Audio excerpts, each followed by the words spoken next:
Séminaire, merci de prendre vos places, s'il vous plaît. On va commencer.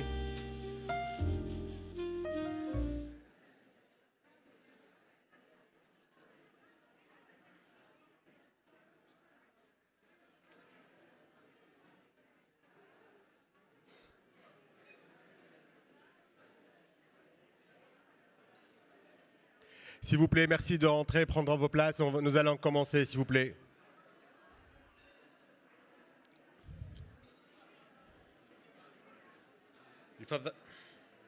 يفضلكم خذوا بلايصكم باش نبداو.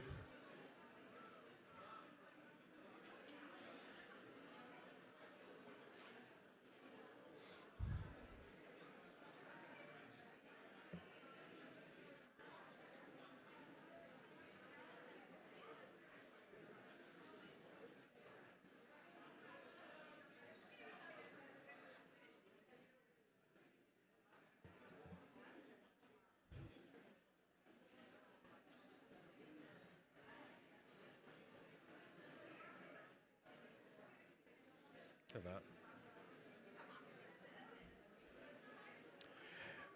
S'il vous plaît, merci de prendre vos places. Nous allons commencer. Mesdames et messieurs, merci de récupérer vos places. Nous allons commencer incessamment. Et si possible, de fermer les portes, Saman.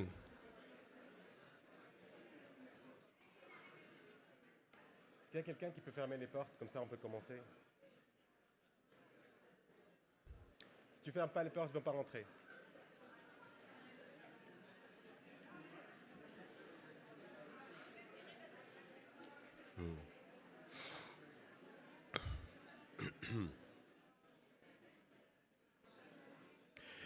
Mesdames et messieurs, merci de récupérer vos places, s'il vous plaît. Nous allons commencer donc maintenant.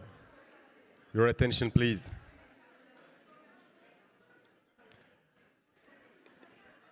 يفضلكم merci de récupérer vos places. باش نبداو.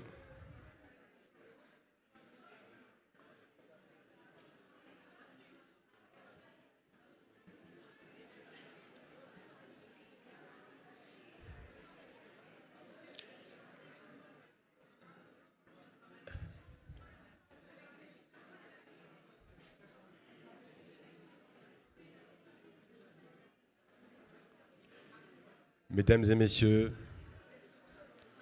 nous commençons tout de suite. Votre attention, s'il vous plaît.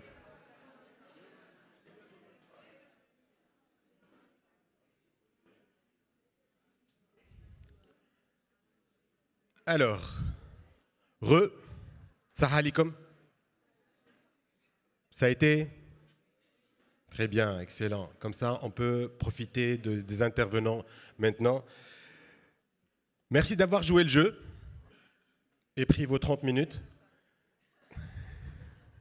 Donc, les speakers aussi, tout à l'heure, ils vont prendre aussi leur temps pour qu'on profite de leur expertise et leur expérience. Donc, comme vous l'avez remarqué, on a eu une petite modification par rapport au planning et on essayera. L'objectif, ce n'est pas juste de respecter le timing, mais aussi de profiter des échanges aujourd'hui. Comme je l'ai dit, il y a des expériences et de l'expertise nationale et internationale. L'objectif, c'est aussi de sortir avec des outputs intéressants pour une stratégie d'internationalisation dans l'enseignement supérieur tunisien. Et donc, notamment, il y aura la session 2 qui aura la thématique d'internationalisation du système national d'enseignement supérieur, analyse de la situation actuelle et défis futurs. Mais avant ça, comme je l'ai annoncé tout à l'heure, il est là, il est venu pour partager aussi son expérience et son point de vue par rapport à la thématique d'aujourd'hui.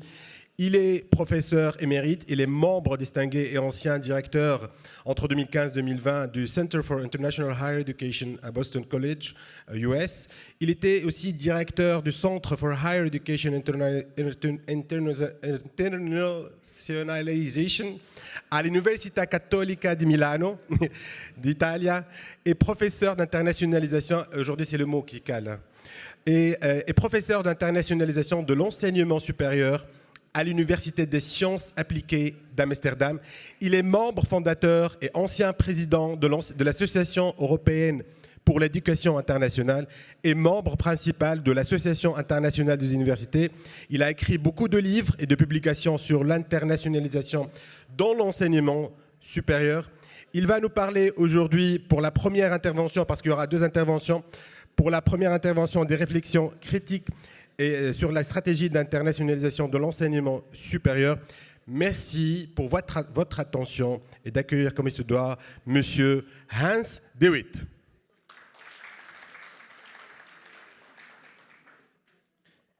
So, may I challenge you for a few minutes in order to catch up?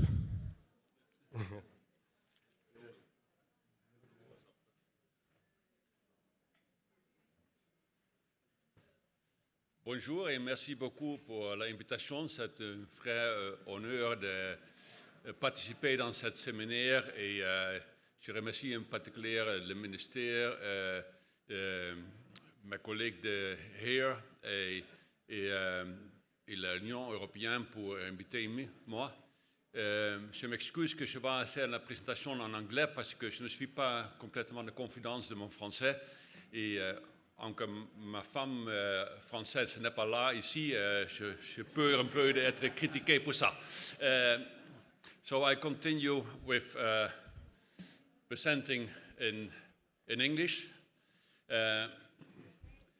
about a theme about what is happening in internationalization of higher education in a time which is on the one hand very complex and on the other hand very negative, but also with all kinds of opportunities that are in particular for a country like Tunisia.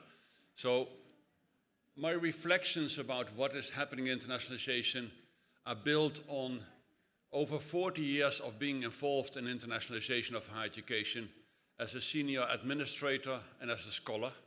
And I've seen internationalization in all those years evolving and becoming, as I will express, multifaceted more and more in these days, and that will happen even more in the current time.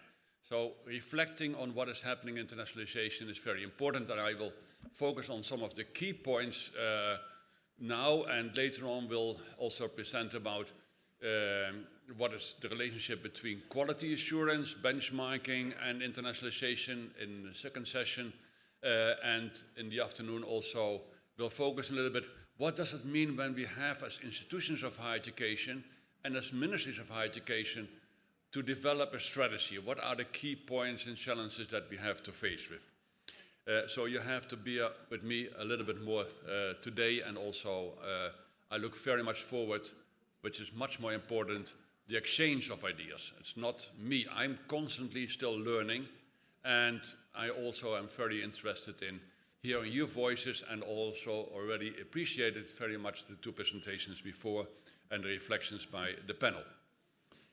So what I will do is I will describe what are the main trends, rationales and drivers for internationalization over the past decades, what different perceptions and meanings of internationalization are there, and what are some of the key shifting paradigms that we are seeing, and what does that mean for the future direction of internationalization in response to this dramatically changing global context we are living in. So that will be what I will do at this presentation. Most important, and my friend and colleague Malek have already mentioned that, is internationalization is not a goal in itself. It is very important to keep it as a means to an end, and that end is to increase the quality of what we are doing in higher education. Education, research, and service to society. So only when we are trying to improve the quality, internationalization becomes a very active actor in making that quality happening. And if we don't see that as a starting point, then it becomes much more like an instrument for other kind of objectives and rationales than that quality. And quality is driving and should be driving what we are doing in higher education. So very important to repeat what has been said before. Let me see. Now I have maybe to put it somewhere. It's not going to the next one. Yeah, it is.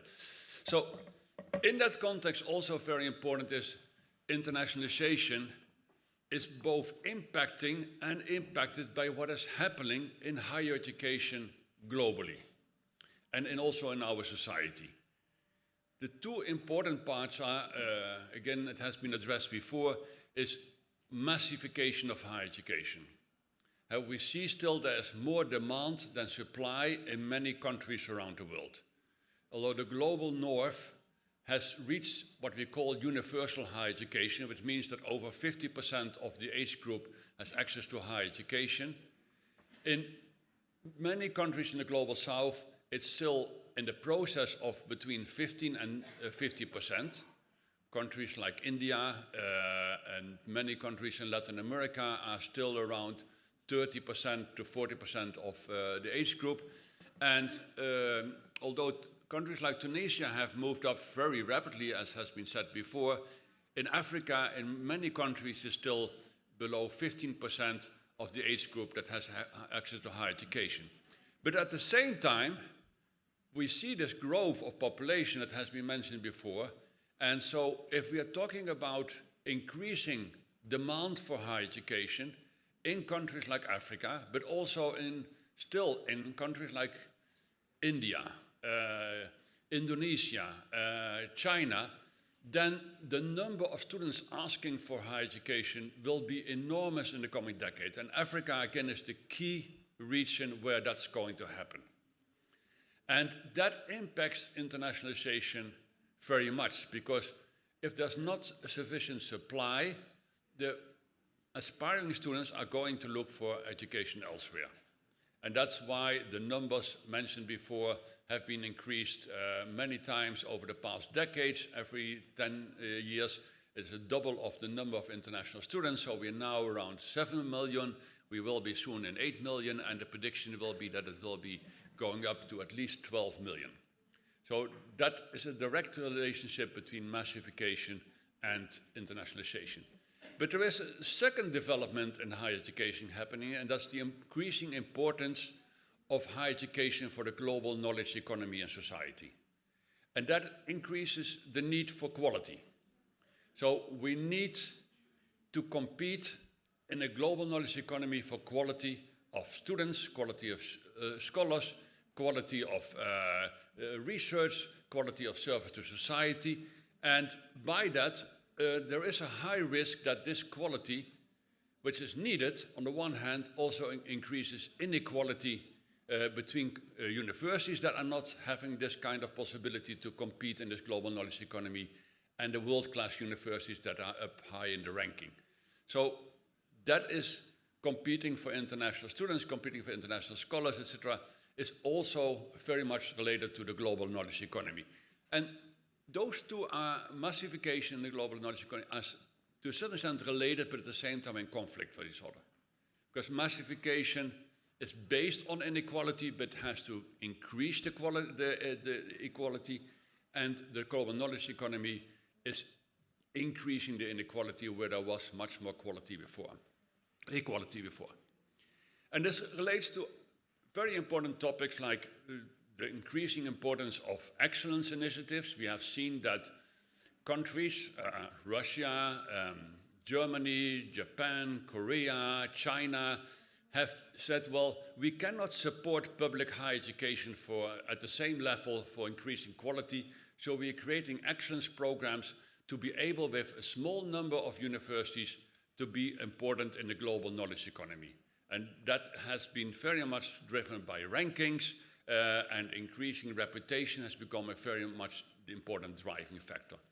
And again, rankings are a reality of life, and we can have a lot of discussions about it, if it is good or bad, but they play a very important role also in the internationalization of higher education, because students are looking at rankings, their families are looking at rankings, institutions are looking at rankings, even scholars as me, who are very critical about rankings, look at rankings. So rankings are there, and they have negative impacts, but they also have a strong impetus on the internationalization of higher education. There's another development part of what is happening in society is what we call differentiation of higher education. There's not such a thing as the university. There are many different types of higher education, and even if we broaden it, which is very important, to tertiary or post-secondary education, there's a whole variation in types of institutions that we have. We have the top world-class universities in the top rankings. We have national flagship universities. We have community colleges, University of Applied Sciences, liberal arts colleges, specialized institutions. We have all of them, and that's part of it. And then we have also the privatization. We have an increasing importance of the private higher education sector in the world. In Latin America and in many parts of Asia, and even increasingly in Africa, private higher education is bigger in number of institutions and also a number of students than the public sector. And that's an important impact as well. And that differentiation and privatization has created also an enormous impact on internationalization, because there's not one model that fits all. Context is very important. Context of what type of institution you are, if you are public or if you are private, what country you are in, what is the strategy of the ministry, what is the strategy of the institutions. Context is very important to keep in mind. Internationalization, as has also been presented in the presentation about UNIMED, is quite different in its strategies and focus in Jordan than in Palestine or in Tunisia, because the context is quite different. I always say internationalization, although we are only 5 miles from each other, in Harvard University or MIT University, is quite different than a college like Boston College. We are a much more national Jesuit institution of higher education, where they are in the world top rankings. And that means that their view about what internationalization is also completely different. So context is a very important factor that you have to keep in mind. And of course, what we have seen now recently is the changing global economic, social, and political climate, where there is more of a kind of anti-globalization and anti-internationalization happening in different parts of the world. In particular, in the global north, which was the driving region for internationalization, there we see anti-immigration, anti-globalization, and anti-collaboration, focusing on national security and not so much on collaboration. That's a very big fear for the future of internationalization. At the same time, we see, in particular in the global south, and again, what we heard this morning in Tunisia is a very good example, it creates all kinds of opportunities to have a different perspective. That maybe we will see that the global north is excluding themselves from internationalization, but you are driving the agenda for the future if you are coming to a strategy of national level and institutional level together, working together to become a really important educational hub. So there are high risks, but there are also high opportunities. And we have to deal with that in the future. And the elections in the United States, but also what is happening in many countries in Europe of nationalism and populism, unfortunately, are not very positive for what is happening in the European context. To take concern about autonomy and academic freedom, we always, in the Western global North world, had the perception that challenges to academic freedom and autonomy were something of those low and mid-income countries, and we were perfect in academic freedom and autonomy. The reality has not always been like that, but more important is we see that academic freedom and autonomy are currently challenged in many European countries, in the United States, and that's a big fear for the future of internationalization as well. National security and the collaboration with China, and the collaboration with Iran, with other countries around the world, is becoming much more a negative driving force than a positive driving force for many countries. And unfortunately, during the Trump administration and in current and future elections in Europe, I'm not very optimistic that that will change.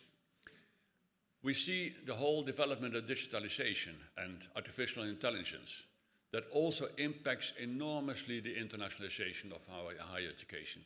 In a negative way, the whole risks of what we are of possibilities of fraud and corruption and cheating might be dominant in this discourse, but also the positive sides we should not forget. There are all kinds of new opportunities, and we see already that it is possible that we have much more collaboration virtually than we had before, and that creates much more possibilities for interaction and also for equality in that interaction.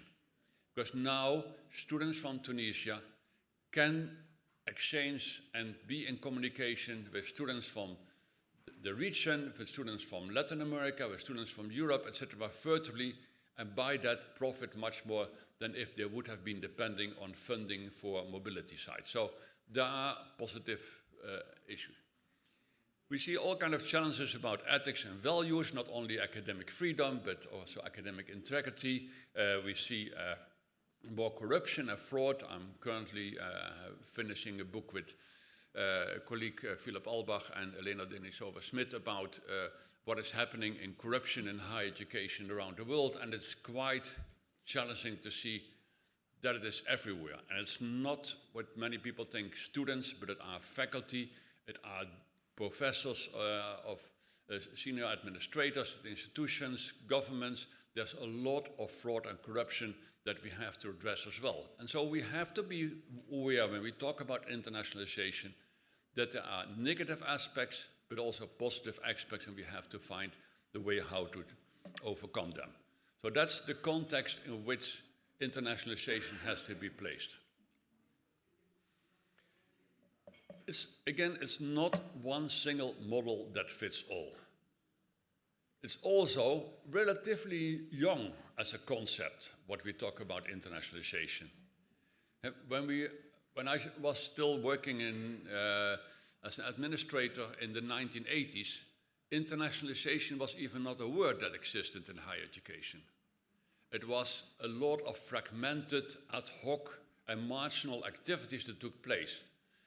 And it was sometimes by the institution, but sometimes by a professor, but there was no strategic thinking about what do we mean with internationalization. That only emerged gradually in the 1990s and developed further. And together with my colleague Jay Knight from Canada for the OECD, we worked very much on helping the OECD and the World Bank and the European Commission and others to think about what do we mean with internationalization of higher education? But it is still, again, a very evolving process.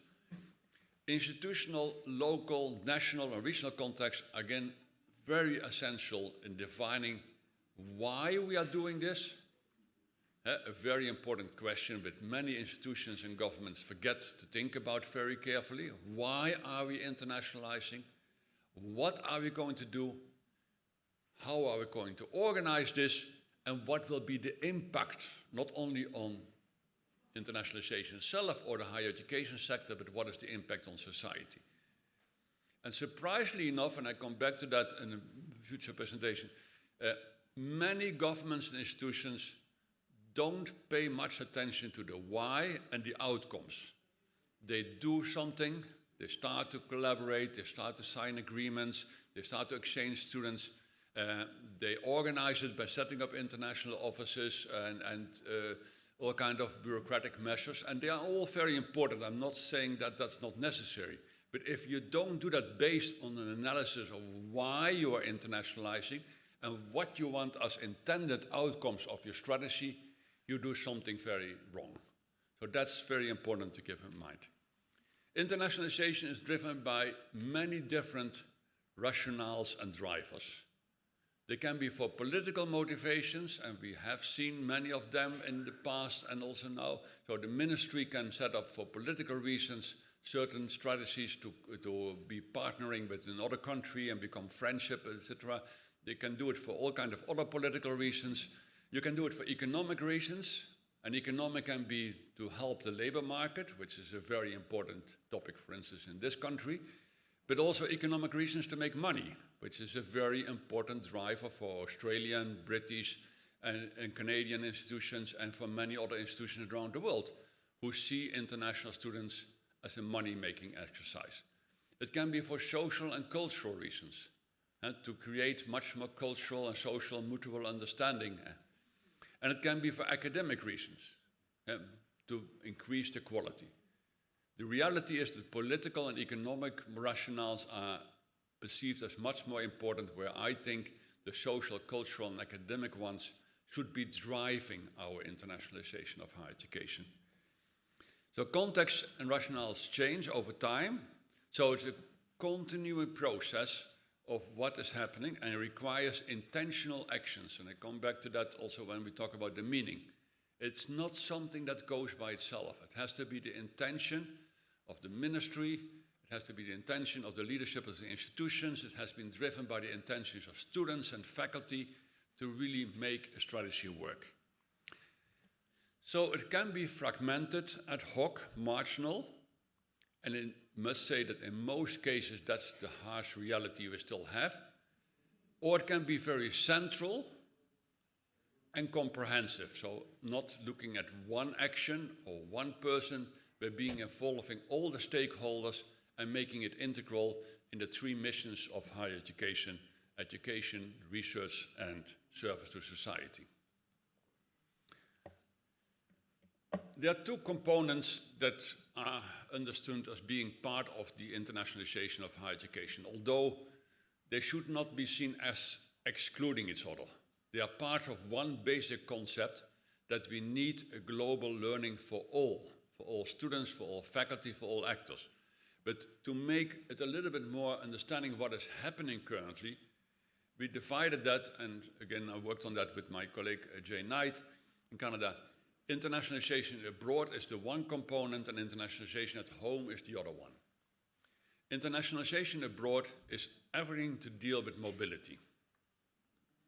But again, there's not one type of mobility. We have a tendency to talk about international students or international faculty or cross-border or transnational education.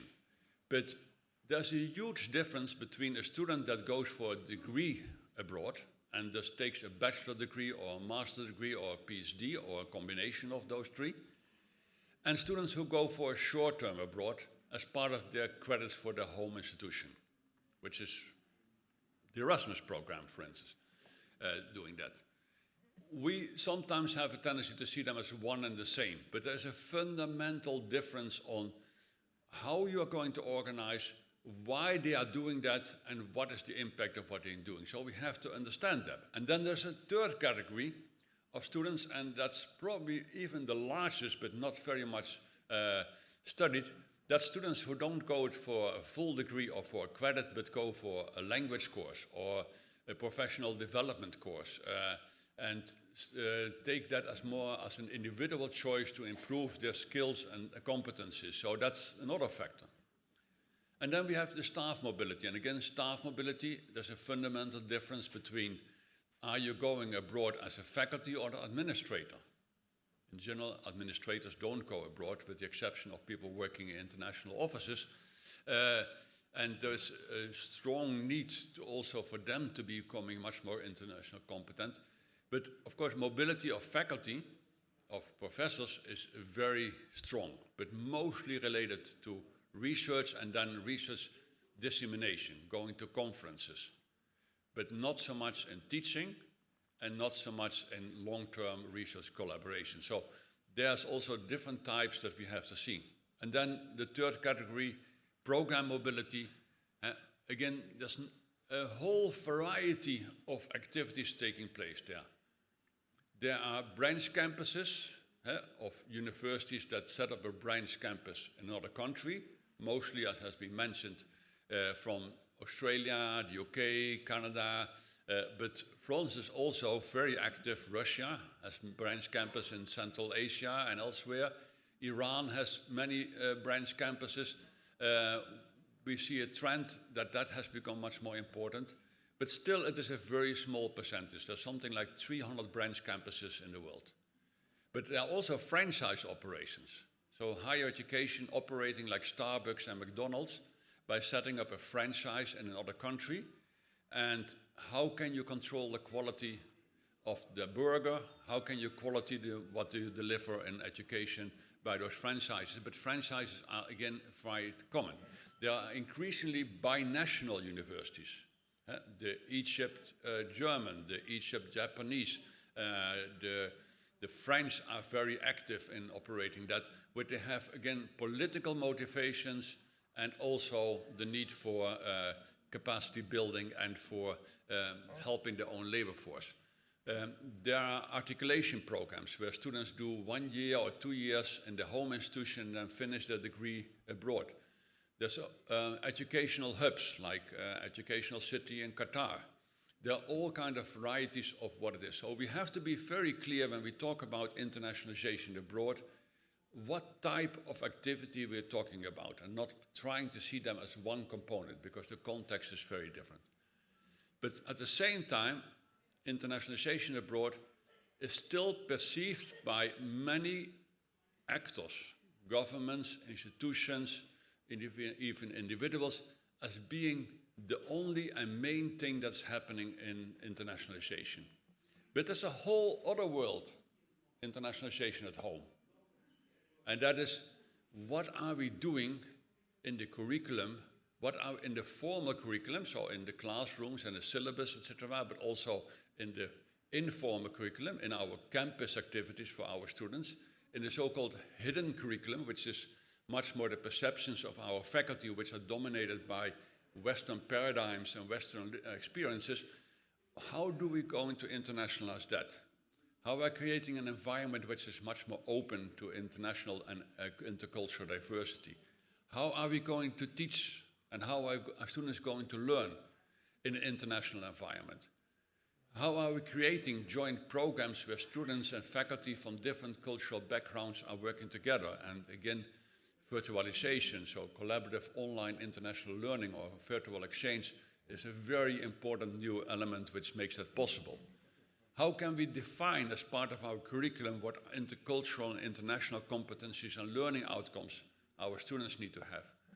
That whole world is very important, and we talk about internationalization at home in documents, etc., but we don't really still give it the priority. And in my view, only when we are really developing an internationalization at home policy and strategy, we can be also having a quality internationalization abroad activity. So we have to shift the thinking of what is internationalization from being mainly internationalization abroad to being how can internationalization at home enhance the quality of what we are doing abroad. Because there's nothing wrong with internationalization abroad. I myself have experienced a lot of positive effects of having the possibility to learn and to be present. But we know it is a very small percentage of students and faculty and institutions that can benefit from it. The reality is that even in Europe, with all our Erasmus programs, only something like 10% of the students are going abroad as part of their study. The ambition was 20% by the ministers, but forget about it, it's only 10%. In the United States, it's only 10% of students who go abroad. And then they even go in a very, what I call ghetto internationalization, as a group of students by their own faculty with very little interaction with the local community. But in the rest of the world, even in the UK, in Australia, in Canada, and in particular in the Global South, but mainly there for financial reasons, it's less than 2%. In Africa, it's less than 0.5%. So if we talk about internationalization as being abroad, then we are very elitist. Then we forget about the very large percentage of students that really need it, and also a very large percentage of faculty that need it, and even many institutions that don't have the means and not a priority to focus on internationalization. So we have to shift our attention and seeing internationalization abroad as part of the internationalization at home and not as something separate which we should focus on. So there are quite some challenges. Internationalization at home, again, it lacks a strategic approach. It is, you find it these days in all kinds of documents around the world. And they talk about how important this, but the reality is also the surveys that we do as the International Association of Universities every other 5 years show that it's not really happening much here. There's still the divide between the global north and the south. There's still this dominance of Western institutions that participate with the global south from their own interest, from their knowledge dominance, from their funding knowledge dominance, and try to impose their interest in the partnerships. So for that, it's very important, it has been discussed before, that you have to shift yourself, not excluding the North, but setting your terms in your collaboration and focusing much more also on South-South mobility and South-South cooperation. That is very important, and the opportunities in the current situation are there. Again, as I mentioned, internationalization is still mostly marginal, fragmented and ad hoc, and not integrated in the overall mission of higher education. You cannot isolate internationalization of what you are doing in your research, in your service to a society, in your curriculum development, in everything. Again, international offices are very important. They help to support and administer what we are doing, but internationalization done by an international office is not possible. That has to be done by all the stakeholders together in an institution. You have to have an international dimension in human resources, in finance, in student affairs, in academic affairs. You have to have them in all the different schools and faculties. Only then it becomes really a comprehensive part. And you have to combine. It should not be something only from the institutions. We know from the global surveys that around 75% of institutions of higher education claim to have an internationalization strategy. And you can always talk about how effective it is, but it's also important, and that's what you try to do here, that the ministry and other ministers of it in the government are also dealing with internationalization. Even if you would have internationalization only in the Ministry of Education and Science, that's not enough. Because you have to deal, problem visa, for instance. You have to deal with Ministry of Finance. You have to deal with Foreign Affairs. So you have to have an integral relationship as well. And you have to look regionally. So that's why it's so important the work that's done by UNIMED to work in the regional context. So try to be actively connected in making it possible. So very briefly looking back, so what I said before, education abroad is still more driving the agenda internationalization at home. The rankings have even stimulated that, because what are the rankings doing as perceived as internationalization is the number of international students, the number of international faculty, and the number of co-publications with international authors. We're trying now a little bit to broaden that, but still it has nothing to do with the quality of what we are doing. It is a quantitative approach, and that benefits those who are already high in the quantitative results than the other ones. So, as I come back later this afternoon, if you're talking about rankings, rankings should be the result of your strategy and should not drive your strategy. That's very essential to keep in mind. But unfortunately, it has created a much more unequal and divided world. There's, again, as I mentioned, a divide between the North and the South, but also increasing inequality between the world-class universities and the top flagship universities and the rest of the higher education system. And that's something we have to keep in mind. Also, internationalization over the past decades has become much more synonym to competition and marketization than to its traditional values, which were cooperation, exchange, and service to society. Increasingly, we compete. We compete for students, we compete for faculty, we compete for access in rankings, we compete for access to top publications, to funding, we compete for everything. And that is driving too much the agenda for internationalization. And that creates an inequality and exclusiveness, which is defining why internationalization, unfortunately, still is very elitist by focusing on that competitive environment. Again, there has been a counter-revolution, and so we're not saying that this whole competitive environment was just dominating. There have been all kinds of movements. There's the internationalization at home movement, which started in Europe in 1999 from the University of Malmö, where the director said, well, what about the 95% that are not taking part in Erasmus? Can we do something for that? And he called that internationalization at home. And that has become a very much driving agenda for many people to do that. At the same time, in Australia and to a certain extent in the UK, you saw a development of internationalization of the curriculum, which said, well, we train all those international students, but what do we learn them? And how do we integrate them with the local students who also don't have a study abroad experience? So how can we create an international curriculum?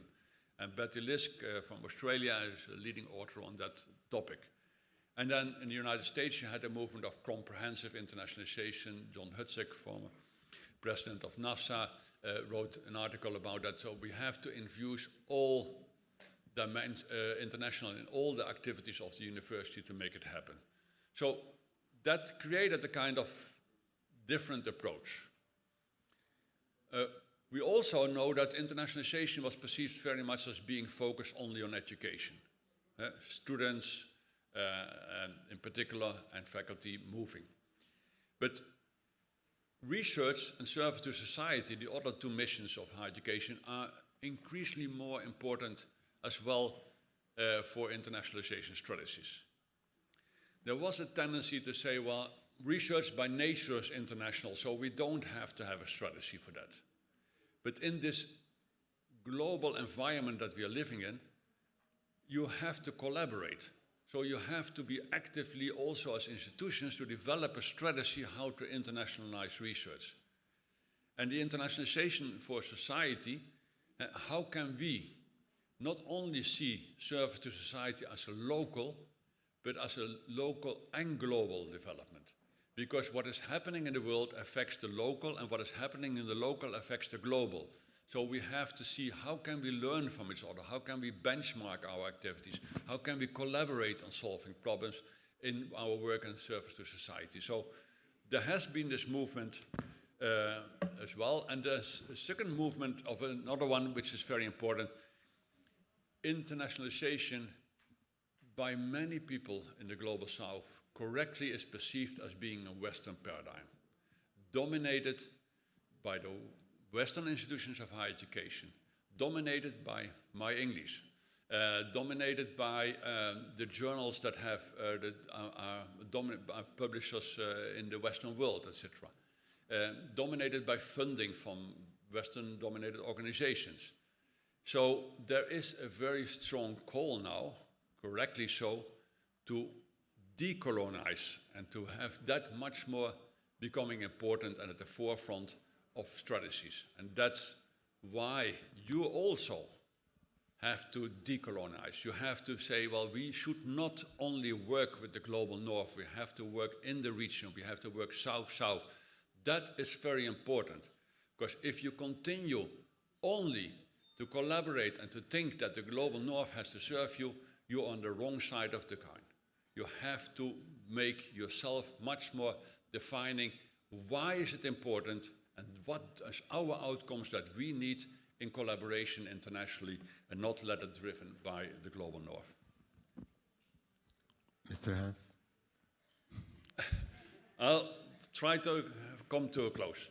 So there's a changing paradigm, and that's what, the reality, as I mentioned before, it's still more in rhetoric that we say that than in action. So you have really to make the action, and I think the action comes from you. Very briefly, so looking at all that picture, the concept is multifaceted and constantly evolving. And all the other elements of internationalization, what do we mean with international students, what do we mean with internationalization at home, is also very multifaceted and constantly evolving. Internationalization means many different things according to time, and in particular in the future it will be. And that applies to, again, other teams, but I will skip that for time.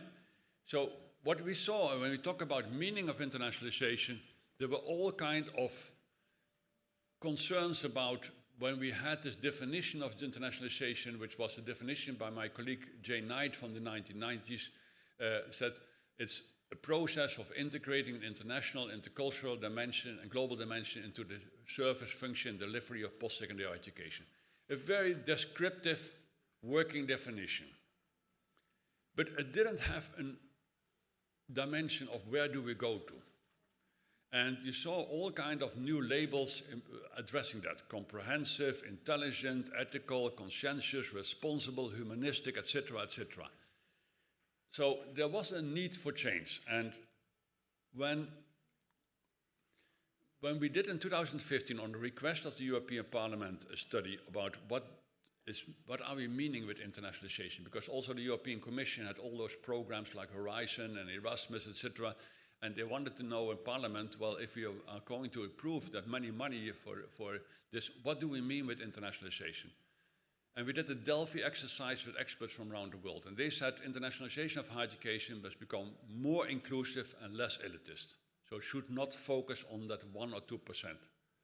Mobility is important, but it should be driven by what you're doing in the curriculum. Internationalization is not a goal in itself, and should not be driven by economic rationales. And based on that, we updated the definition, although I think definition is always a little bit confusing, so I now call it much more a direction. This is the direction where internationalization, in my opinion, and many of my colleagues should go. It should be an intentional process. It doesn't go by itself. It has to be the intention of all the stakeholders. And it has to be in order to enhance the quality of education and research for all students and staff, and to make a meaningful contribution to society. This should be the driving agenda for what internationalization means at the institutional level, at the national level, and at the global level, to be really addressing the challenges that we are facing. And I think I have to end with that, but I come back to you. Huh? Can I continue? I'll keep it short. I got two conflicting messages, but that's internationalization. So, very briefly, we see a growing importance of internationalization at all levels. So, institutional, national, regional, global. But that might be challenging now with the political situation. We see an increasing privatization, so there's the whole competitive element. We see the pressure of global rankings. We see more competition. And we see numbers rising, but with lack of quality. The geopolitical developments impact really drastically this course. We will see that internationalization will become less important, in particular in the global north, but you also might challenge this in some other countries. So we have to see how can we redirect that, and how can we take the initiative, in particular in the global south, countries like Tunisia, to make internationalization, again, a collaborative, quality exercise. And taking away nationalism and knowledge security as new phenomena which are so present in documents. Even the European Union now talks about so-called responsible internationalization. Interesting enough, responsible internationalization was a term defined by one of our colleagues in Brazil, Luciano Stradivari, as being internationalization responsible for society. The European Commission uses responsible internationalization as a policy to reduce international cooperation based on national security issues. And that's a big challenge. We should not say that collaboration should be excluded when necessary. We should say international collaboration should be the driving force for what we are doing in higher education. Without collaboration, we will not survive. And in that, what we call the globalization is very important. The driving agenda for internationalization is no longer coming from the global north. It's coming from countries like yours. You have to set the tone. You have the opportunities, and you have also the needs to drive your own agenda and not depending again on what we are doing. And these are to end with two quotes which saying that we are facing very challenging times, and we wrote that already in 2018, and the situation has become much worse after that. Because we have had the pandemic, we have had the invasion of Russia in Ukraine, we have had the terrible situation, the Gaza conflict with the genocide of Israel.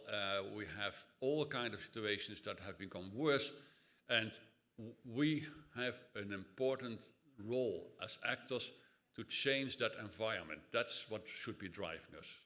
Or, as we said, you have to think out of the box. You have to really look into what do we mean with international as universities, as teachers, as students, as human beings? Because internationalization is important to make ourselves good global citizens and good global professionals in our local context. And I think, well, some of the recommendations to end with, which we did on the Bologna Researchers Conference in Romania half a year ago and will be published soon as a book. The third mission, service to society, should be more and more driving our agenda to internationalization. Because if not, we'll not having a planet anymore where we can be internationalizing. Intercultural is probably much more important than international. Because intercultural is in your country and outside of your country. It's in your institution and outside of your institution as much as international is. Strengthen the link between internationalization and fundamental academic values like academic freedom, institutional autonomy, academic integrity, and responsibility for and higher education. Respond to the climate crisis. If we don't do that, we will be in trouble. And keep both a top-down, so the ministry and the government have to develop internationalization strategies, but link it with bottom-up initiatives that come from you as students, as actors and institutions, as faculty. And by that, create a balance between the need for on-call cooperation, which should be driving, and recognition of some of security concerns, which are there, but that should be driving our agenda. And with that, I end my presentation. Thank you very much. Thank you. Would you stay with us just to have a couple of questions? Yep. And I may invite Mr. 𝒍'𝒏𝒔𝒂𝒕𝒊𝒒 with us for a Q&A session to take 2 or 3 questions here before. Okay, we have a question there. You can have a seat.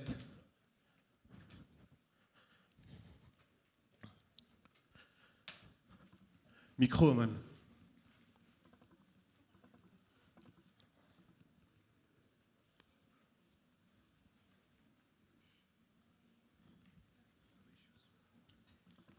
Merci.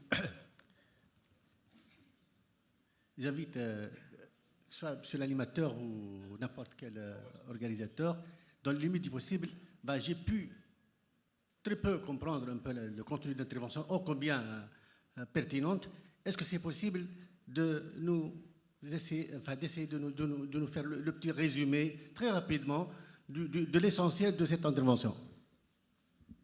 Merci beaucoup pour la question. Je veux juste revenir sur certains points, notamment, il a commencé, Mr. Hans, par rapport à quelques confusions qu'on fait, notamment entre l'internationalisation n'est pas un objectif, mais c'est un moyen. Il a parlé notamment pour la massification et la relation avec l'internationalisation. Il a parlé de Global North et la comparaison avec le South North. Le Global North, notamment le taux des étudiants aptes, qui ont l'âge pour les études universitaires qui est à 50%, alors que le Global South il varie entre 15 et 20%. Il a parlé du fort potentiel pour l'Afrique et pour les jeunes étudiants, notamment pour les études universitaires. Et il a parlé aussi qu'il n'y a pas de concept, unique. Il a parlé surtout, c'est le contexte. Le contexte pays est super important, donc il n'y a pas une formule unique, mais le contexte il dépend du pays et le modèle privé, public et quelle politique. Et aussi, notamment, pour qu'il y ait aussi le contexte international, c'est ce qui se passe à côté de chaque pays. Il a parlé aussi de 2 composantes importantes, notamment pour l'internationalisation. Il a parlé de la mobilité pour le côté étudiant. Il a aussi parlé de l'internationalisation des universités. Et il a souligné aussi, c'est super important, il a dit il ne faut pas réfléchir pour la mobilité des étudiants, mais il faut avant réfléchir de l'attractivité des universités, puis réfléchir pour la mobilité, parce que sinon, si on reste dans la première composante, on est dans une approche élitiste. Si on est plus attractif pour les universités, on est plus inclusif. Et il a parlé des challenges. Et il a dit c'est pas juste l'affaire des ministères, mais c'est l'affaire de tout le monde. Notamment tous les partenaires de chaque pays sont impliqués dans la politique de l'internationalisation. Il a souligné, il a dit l'internationalisation, c'est pas, on ne devra pas réfléchir de compétition, mais de coopération, parce qu'avec la coopération, c'est comme ça qu'on peut avoir une bonne stratégie d'internationalisation. Et surtout, il a dit que la coopération, notamment, il ne faut pas réfléchir dans la direction le Global North, mais plutôt peut-être bien réfléchir Sud-Sud. C'est là où on peut réellement avoir une bonne politique d'internationalisation.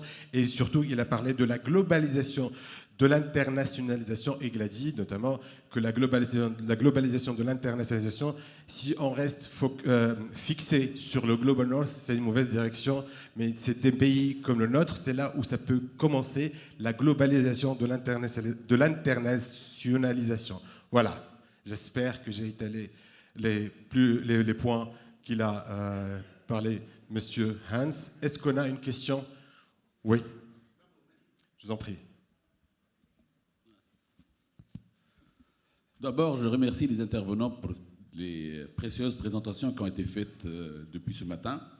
On a pratiquement parlé de l'internationalisation, de tous les aspects, bon, les aspects positifs, mais c'est sûr que tout le monde se sont rendu compte un peu combien c'est complexe comme question. Mais moi, je vais revenir sur un mot-clé qui a été mis en relief par les trois présentations, par les trois intervenants, qui est l'autonomie de l'université. L'autonomie qui, avec toutes ses facettes, y compris les ressources propres. J'aime bien que toutes les associations, le gouvernement et tout ça mutualisent leur voix pour trouver le moyen comment cette université tunisienne, je parle que je connais en fait, comment qu'elle doit participer pour ses ressources propres, pour développer son autonomie, parce que l'autonomie ne peut pas venir juste par le côté légal. Il n'y a que les moyens qui permettent d'avoir une certaine autonomie, et surtout qu'on a dit depuis le matin que les chercheurs tunisiens, ils ont montré une bonne aptitude, ils se sont bien classés dans le monde. Donc finalement, il y a de l'expertise au niveau de l'université, mais c'est une expertise qui n'est pas exploitée, au moins au niveau local. Et là, je suis vraiment, je ne suis pas en contradiction avec ce qui a été proposé, c'est-à-dire l'université doit rayonner dans son environnement proche. En fait, donc finalement, elle peut gagner les ressources propres, mais elle peut développer. Il faut avoir un interfaçage plus important. Donc, moi, j'aime bien. Il y a beaucoup d'argent qui est mis en fait pour stimuler l'internationalisation, mais est-ce qu'il y a assez pour augmenter l'interfaçage proche de l'université? Et comme ça, on a été invité aussi pour agir au côté local, c'est-à-dire on ne regarde pas dans l'aspect juste sud-nord, on peut parler sud-sud-nord, ou en tout cas plusieurs fois sud avec un peu de nord, et comme ça c'est... La question. Ce n'est pas, c'est une recommandation, c'est une interaction. C'est une suggestion, et j'aime bien qu'on me réponde quelles sont les possibilités, voilà, sur cet aspect-là. Voilà, merci. Je vous remercie. On a par là une question. Je vais vous demander, s'il vous plaît, aussi de se présenter et votre question. Bonjour, 𝒍'𝒐𝒏𝒔, la directrice de l'Institut supérieur des études technologiques en communication de Tunis. C'était un plaisir de vous écouter tous, Melek et tout le monde. Alors ma question, vous avez tous parlé de l'environnement qu'on doit mettre en place pour internationaliser justement nos cursus.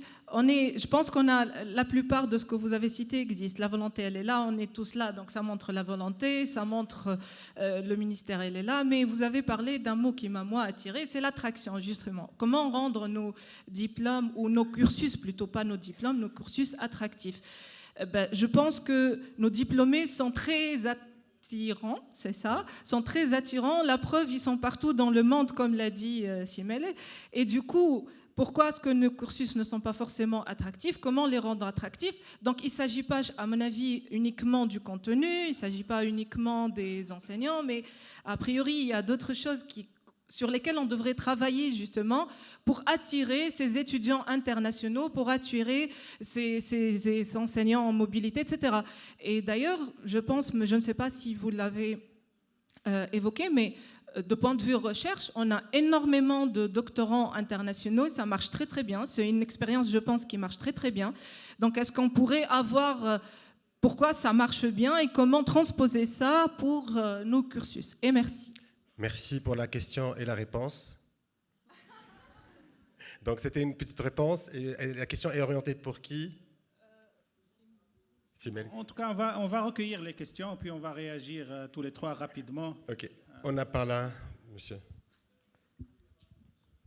Good morning, everybody.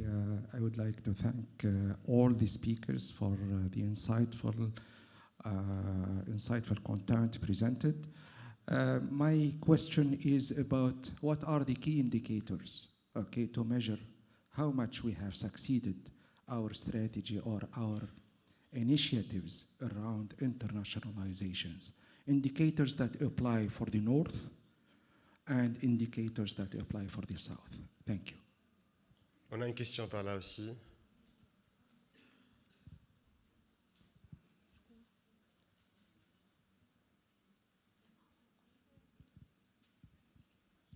Thank you,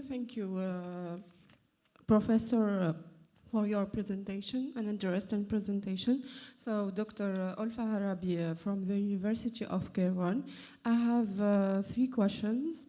The first question is, how could we define an autonomous university institution? How can we define that our institution is autonomous? The second question, does the international education exist? It exists, the international education. Could we define that it exists, an international education for all all over the world? There is one international education. And the third question. You say 2 questions. Three questions. Promotion. Yes. The third question, have we already studied the feasibility of having this new notion in Tunisia? I mean the universal, having this topic in Tunisia. Have we studied the feasibility of this issue in Tunisia? Thank you. Thank you. Merci. Last question. Merci. 𝒍'𝒐𝒏𝒔, directeur général de l'enseignement supérieur. Merci, Mr. Hans, pour cette riche conférence sur l'internationalisation de l'enseignement supérieur. Voilà, j'ai 3 petites questions directes. Je passe à la question. Alors, la première, comment vous voyez le processus d'internationalisation en pratique? Comment s'est passé dans les années antérieures? Comment ça se passe maintenant? Et comment vous imaginez, dans le futur, comment ça doit se passer au vrai sens du terme, comme vous le considérez, comme vous l'avez présenté tout à l'heure. La troisième question, y a-t-il vraiment un impact considérable maintenant sur de l'internationalisation, bien sûr, sur les universités à l'échelle internationale, sur les établissements, sur les étudiants et bien sûr les enseignants et les personnes au niveau des universités, bien sûr. Voilà, et merci. Merci. La dernière question, est-ce qu'il y a une étude sur l'impact sur les universités, c'est ça? Oui, vraiment. Est-ce qu'il y a un impact considérable sur l'université à l'échelle internationale, peut-être africaine et méditerranéenne? Merci. Je dois gérer le timing, je m'excuse, mais déjà on a assez de bonnes questions, surtout qu'on est un peu en retard. Je m'excuse, donc si on peut passer aux réponses, s'il vous plaît.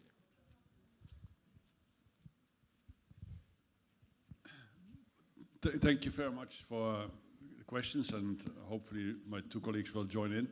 The topic of autonomy, and I understand that's always a very sensitive issue, but how much autonomy do institutions have, and how does it relate also to, in this case, the internationalization strategy?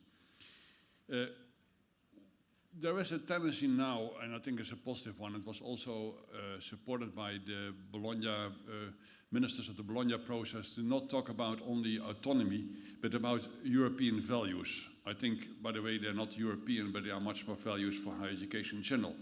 And where autonomy is one aspect, But autonomy also implies, and academic freedom is the second one related to that, implies also academic integrity, so the responsibility of professors to work in an autonomous situation in an integral way. But also there is not only the responsibility of society for higher education, but also the responsibility of higher education for society, so the third mission. So autonomy is in itself important, but it should not be kind of argument to say that we don't have responsibilities as higher education institutions. So the process again goes two ways. We have a responsibility, and if autonomy means that we don't obey to that responsibility, then there's something wrong as well. And unfortunately, what we see with a lot of private higher education institutions in general, they don't have an ethical way of dealing. They are mainly focused on making money. And if that means autonomy, then you can question, is that what you really would aspire? So see it much more as a combination of values and relate to that. And see how in that the different actors are working together much more than they are seeing as opposing actors in the whole process. The issue of the question about key indicators, I come back to that later in this afternoon, so if you apologize, I will address that later. But it is related also to the other questions. Very much, there is no general indicators. You have to put everything into context again. Internationalization indicators mean something completely different by context of institutions and countries. So don't try to perceive internationalization as a model that everywhere can be applied in the same way, because there are power relations, there are dominances in that context. So try to define, again, why are you as a country or institution internationalizing, and also define what do you want to accomplish with that strategy. And only that is basically the essence of what you have to do with internationalization. And there can be many different answers to that question, why and what are the outcomes, because your context again is different. So keep that in mind. And that applies also to the question from how the process, and again I come back to that later today as well, when we talk about in the afternoon about strategies. But the process has to be defined by the different stakeholders. And again, also here, I'm glad to see also that there will be a student presenting today. Students are also a very important part of both the quality assurance process of that and about the internationalization strategy. So include all our actors, include also the private sector and the local government sector in that process, because again, local, national and global are so much connected that if you don't include them in your process as an institution or a government, then you exclude basically the essence of what the impact on society is. But make it indeed a process, and how that process has to work, I will come back to that later again. Is there something like a global overview? That we have and I mentioned it briefly, every 5 years the International Association of Universities does a global survey. And they work with partners all over the world to get as much as sponsors by institutions of that. And the recent document about 2023 came out and is free available by the International Association of Universities. That only looks at institutions. We see that governments increasingly also have internationalization strategies. We have less of an overview of that, but there's more attention to that as well. Again, context is so important to try to understand what is happening. You have University World News as a kind of important source. It also has an African edition. You can free access to that. Be also active as Tunisians into publishing in that context about what is happening in your context, what your perceptions are. That's so important. So be active more on the global scene and in the regional scene of what you're doing, because I still see too little of Tunisia being as a key important player. You have a good quality higher education system, You have challenges, of course. Every country has challenges with funding, with autonomy, with political constraints. Everybody has challenges. But at the same time, you also have opportunities. And so try to be present in that and look at what is happening elsewhere. We also, at the Center for International Education for Free, publish a journal every 4 times a year, International Higher Education. You can get it for free online. That's describing what is happening elsewhere in the world. And that context makes a good basis for doing things. But I don't know if... Gentlemen, if you have something to add. Obviously, I totally agree, and thanks also, Hans, for not only for your presentation, but also for the work that you are doing to support the reason why we have to internationalize more and more our education. But I would like just to mention one issue about the attractivity for international students. I think that to work on the attractivity of international students per se, from my perspective, doesn't mean nothing if we don't work for the attractivity of the system in itself, also for Tunisians. If we don't work on the autonomy and the academic freedom per se, and as Hans very well said, this should be not a top-down approach, but is also the participation on this of rectors, vice president, president of universities, dean of faculties, and so on, because this is a process that belongs to all of us. There is no one that can arrive, give you a receipt, and then you adapt, or just to asking to be autonomous in managing the money. We have to manage our responsibility as political actors, let me say, in the society. And I think that looking at the Tunisian case, from my perspective as director of a Mediterranean network, we should involve more and more students and students' organization. We need to listen to them. We need to talk with them. Students should be more active also in the new governance of our education system. I know that you are already doing something, but we need to do more and more, because your students are, in a way, obviously, through mobility opportunities, at least for those that have this opportunity, your ambassador. But in addition, they know where the system is failing, in a way. Many years ago, I was in a conference organized by World Bank in Algeria discussing about employability. And I was explaining our position, what the university should do to support strategies on employability of our youth. At some point, a professor stopped me saying, look, I am a professor. My role is to teach, to educate people, not to find a job for them. That is reasonable in a way, but the problem is as it is. And we have to take the responsibility to discuss and to see what we can do jointly. This is also related to what we can do for students, for our students. Because if we just look to have more international students, which is a common goal also of European universities, we have a huge problem in Italy of decreasing of students, and universities to survive are looking for international students from all over the world, paying, offering scholarships and so on. But if we just look to that, we are not serving our community. We are just doing some business.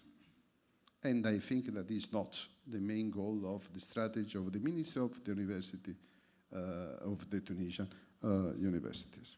Simelek, est-ce que vous avez quelque chose à rajouter?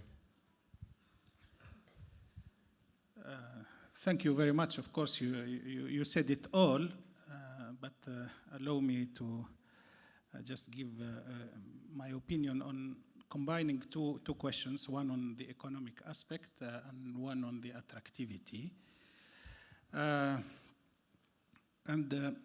Let's go back to I think the central message of today's morning was that internationalization is not an objective. It should serve the missions. If, for example, in a determined condition, someone considers higher education as a commodity to sell and to buy, internationalization would serve this and be and have this mission to generate revenue for Tunisia. And we said this. It's important and clear to underline this many times. Higher education is not a commodity, and internationalization should serve in supporting our universities and nationally in achieving our missions all together, which means that we should also get back to the principles we have at the international level. One cornerstone of these principles is solidarity. When we do internationalization, it's fair enough that part of the students would pay for their studies as Tunisian taxpayer is paying for higher education. It is fair enough, but it's not an objective.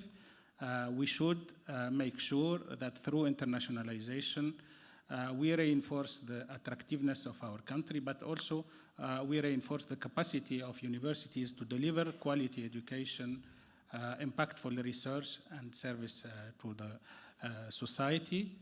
And if not, we should not do internationalization. This is, I think, an important message to keep in mind. Thank you. Thank you, gentlemen, for your answers and keynotes. Merci beaucoup pour vos réponses et pour les keynotes. Donc là, on va switcher. Merci beaucoup. Donc on va switcher directement pour la deuxième session. C'était notamment la première session, on a parlé d'internationalisation du système d'enseignement supérieur. La deuxième session, on aura notamment une intervention qui sera donnée par Madame 𝒍'𝒏𝒔𝒆𝒏𝒕 et Anis Rouissi, et il y aura aussi un panel qui va juste suivre après, et un témoignage bien entendu d'un étudiant, d'un ancien étudiant. Donc, on va switcher pour la deuxième session, et qui aura l'objectif de cette session, c'est l'internationalisation du système national d'enseignement supérieur, l'analyse de la situation actuelle et les défis futurs. Et la première intervention sera donnée par Madame 𝒍'𝒏𝒔𝒆𝒏𝒕 et si Anis Rouissi, qui sont des experts à HERE, et le titre de l'intervention, c'est l'internationalisation de l'enseignement supérieur, analyse de la situation, analyse SWOT. Mesdames et messieurs, donc votre attention s'il vous plaît, et Madame 𝒍'𝒏𝒔 et si Anis, à la RALB, je vais vous challenger. Donc c'est prévu 15 minutes, vous aurez 2 minutes, 1 minute chacun. Non. Allez. Donc je vais vous indiquer quand c'est là. Allez, voilà. Allez. Ah, micro, s'il vous plaît.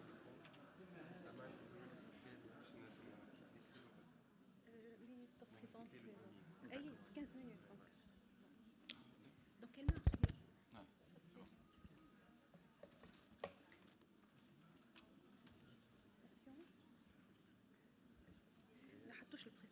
La présentation. Ah, d'accord. Oui. Okay. Bonjour à toutes et à tous. Merci beaucoup pour votre présence active. Ça démontre bien l'intérêt particulier assigné à cette thématique. Comme signalé par les intervenants au cours de cette matinée, donc l'internationalisation est devenue aujourd'hui un phénomène incontournable qui répond à un besoin croissant de compétitivité, de visibilité et de réputation. Notre système de l'enseignement supérieur de la recherche scientifique donc, dispose d'un potentiel et d'un capital à valoriser, c'est sûr et certain, donc à valoriser dans le cadre d'une vision partagée, dans le cadre d'une stratégie nationale d'internationalisation de l'enseignement supérieur qui est devenue aujourd'hui une urgence, comme il a dit Siraj, donc c'est devenu aujourd'hui une urgence dans ce contexte où il y a des tendances mondiales d'internationalisation de l'enseignement supérieur dont on cite particulièrement la croissance accrue de la mobilité étudiante. Il a été bien signalé dans les dernières statistiques de l'UNESCO que le nombre de mobilités à l'international s'élève à 6 millions, dont 70% de ces mobilités sont envers les pays développés. et plus particulièrement on trouve les États-Unis, le Royaume-Uni, le Canada, l'Australie et la France qui à eux seuls préservent 50% de ces mobilités. Donc c'est vraiment un défi pour notre système. De même, le deuxième facteur, c'est l'impact des classements internationaux des universités et de la concurrence internationale qui joue un rôle crucial dans l'attractivité de notre système de l'enseignement supérieur. Aussi, un troisième facteur qui est l'attractivité et la rétention des talents.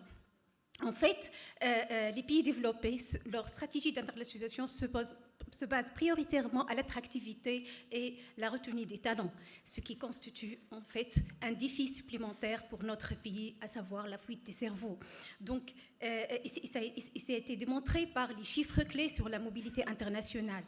Le quatrième facteur, en fait, c'est les avancées technologiques et le développement de l'enseignement numérique et hybride qui ont facilité beaucoup l'accès à l'internationalisation et aussi à la propagation de l'approche de l'internationalisation à domicile. De même, aujourd'hui, de nouvelles priorités sociétales s'imposent et qui doivent être prises en considération dans toute stratégie d'internationalisation, à savoir les objectifs de développement durable, l'équité, la diversité et l'inclusion et la responsabilité sociale. Ces différentes valeurs, ces différentes tendances mondiales doivent être tenues en compte dans toute stratégie d'internationalisation de l'enseignement supérieur. Question qui se pose, pourquoi l'internationalisation de l'enseignement supérieur en Tunisie? Dans ce monde globalisé, dans cette dynamique mondiale, donc, comme il a été déjà signalé, et c'est un message clé qui a été adressé aujourd'hui par M. 𝒍'𝒏𝒔𝒆𝒏𝒕 et par notre cher expert, professeur Hans, donc l'internationalisation ne doit pas être un objectif en soi-même. Par contre, c'est un levier pour améliorer la qualité de l'enseignement et pour s'aligner sur les meilleures pratiques pédagogiques mondiales et accroître la mobilité académique et diversifier les ressources. C'est un catalyseur de visibilité et d'attractivité internationale. En fait, c'est un levier qui permet de se positionner comme destination d'excellence et en favorisant la diversité académique et culturelle. De même, l'internationalisation nous permet de préparer un capital humain capable de répondre aux défis globaux, contribuant ainsi à l'essor économique et au rayonnement international de la Tunisie.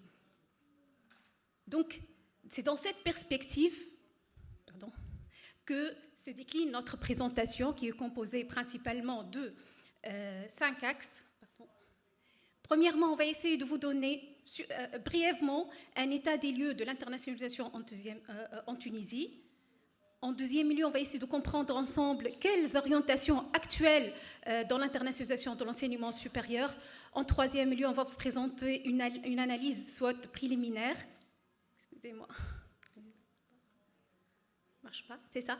Et en dernier lieu, on va vous proposer quelques questions qui vraiment restent en suspens et qui pourront être une réflexion, un début de réflexion stratégique pendant ces 2 journées. Donc, je vais commencer l'état des lieux par la mobilité étudiante. La mobilité étudiante, comme vous savez, elle est de type. La mobilité sortante, et qui, pour la Tunisie, donc, émane principalement de 4 programmes phares. Les programmes nationaux de bourse à l'étranger, qui est financé par l'État, le programme Erasmus+, les programmes bilatéraux et interuniversitaires, et aussi, vous allez bien remarquer après que la mobilité individuelle et libre qui impacte le taux de mobilité internationale.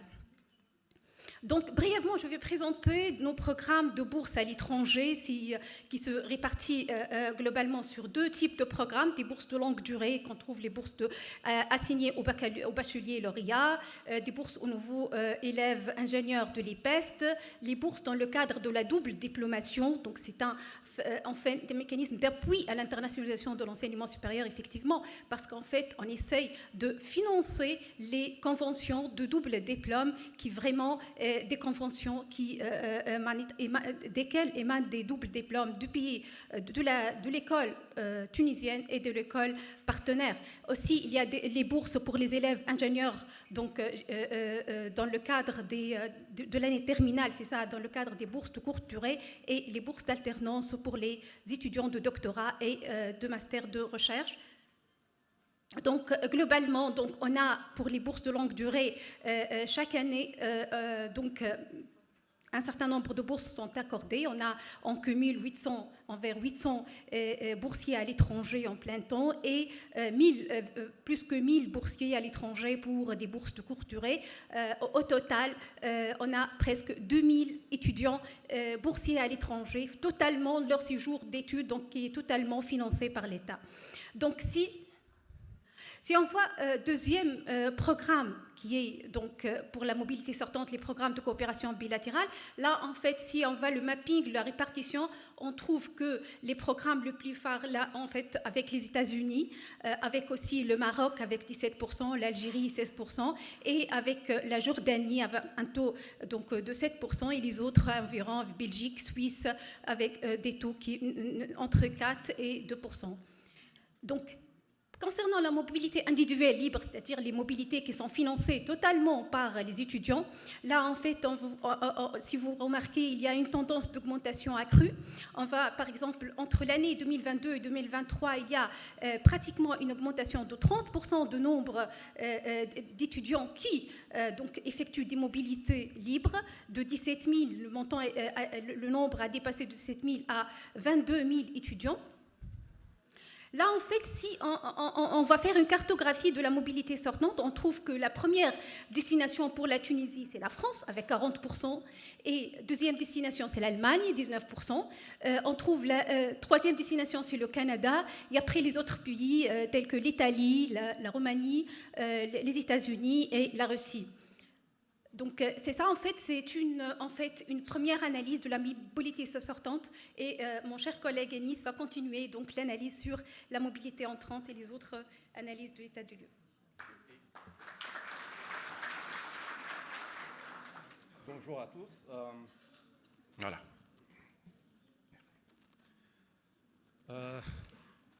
Pour la mobilité entrante, c'est les étudiants internationaux en fait. Qui sont inscrits ici en Tunisie. On va essayer de voir les chiffres et les tendances qui sortent de cette analyse. Donc, premièrement, c'est le nombre des nouvelles inscriptions des étudiants internationaux en Tunisie. On peut remarquer, attendez, voilà, donc on a 943 nouvelles inscriptions pour l'année universitaire 2023-2024. L'enseignement le plus important qu'on peut retenir de ça, c'est l'ancrage de la Tunisie dans son environnement. Donc on a les zones, le Maghreb arabe avec 43% de ses inscriptions, et puis une hiérarchisation, l'Asie, puis l'Afrique subsaharienne et tout ça. Donc ça, c'est en premier lieu. Puis on a l'évolution du nombre de nouvelles inscriptions depuis 2019 jusqu'à 2024. En fait, on remarque là qu'il y a eu une baisse pour 2023-2024, que la pandémie n'a pas eu une répercussion très importante sur les nouvelles inscriptions en Tunisie, passant de 2019-2020 de 1854 à 1596 en 2020-2021. Puis il y a eu une reprise, mais c'est explicable parce que nous savons très bien que la destination de la Tunisie est basée essentiellement sur les accords internationaux entre les pays et les quotas officiels. Et donc, cette mobilité, elle reste quand même dans des proportions assez considérables. Je pourrais peut-être expliquer la baisse pour 2023-2024 par la pause qu'a enregistré le programme avec frais, qui a été débuté en 2018-2019 en Tunisie.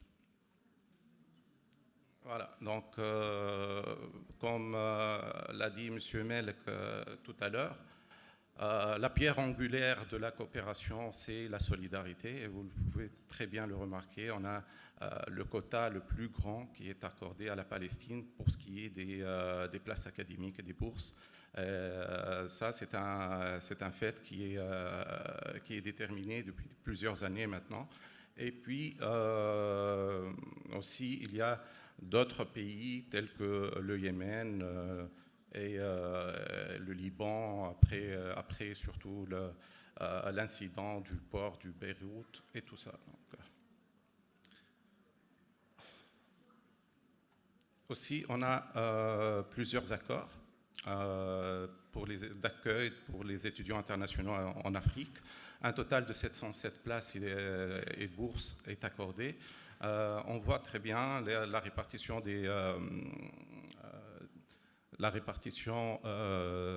ces places par rapport au total, avec la Côte d'Ivoire qui a la plus grande part de ces places. Donc, voilà. Pour ce qui est des mobilités Erasmus, on a un cumul de 9607 mobilités des étudiants et staff, une mobilité sortante de 6500 de la Tunisie vers l'Europe et une mobilité entrante de 3098. Ça rejoint un peu ce que disait notre expert international dans la relation nord-sud qui est justement peut-être un peu plus en faveur de la partie nord. Voilà. Là, attendez, voilà. Donc là, on va essayer de se focaliser sur les top 10 des nationalités qui sont présentes en Tunisie, dans le niveau des établissements publics d'enseignement supérieur, mais aussi dans les établissements privés. Vous allez remarquer quelque chose, c'est directement, à première vue, c'est les pays arabes qui sont le plus présents dans les établissements publics et c'est les pays africains qui sont plus présents dans les établissements privés. Mais j'aimerais attirer votre attention sur le cas de la Mauritanie. On va y revenir